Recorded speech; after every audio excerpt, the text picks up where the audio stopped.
In this video, I will share with you 7 useful shortcuts in Microsoft Word that will save you a lot of time.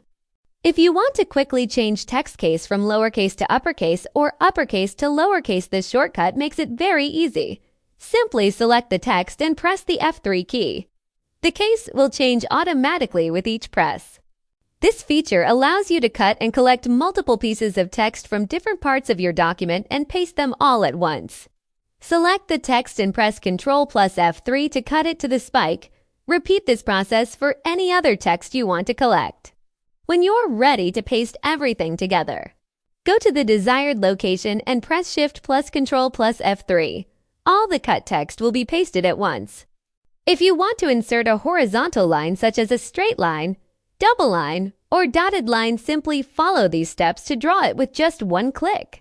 Enter -dash for dash line, hashtag for bold line equals 4 double line, and tilde for zigzag line. After this, press enter.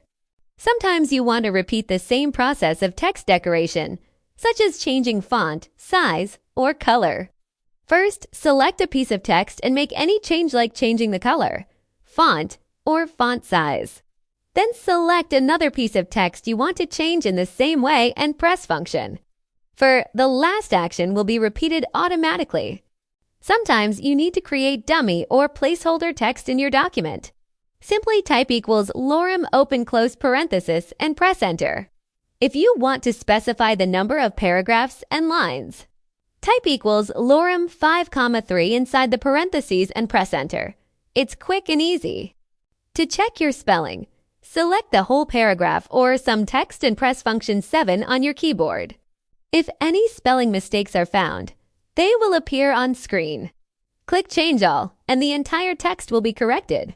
If you have a lot of text in your document and you want to change a specific word, click Ctrl plus H on your keyboard. In the Find and Replace box, type the word you want to replace in the top field and the new word in the bottom field. Click Replace All, and the word will be changed throughout the entire document, saving you time. Thank you for watching. Please stay tuned and access the playlist to master Microsoft Word.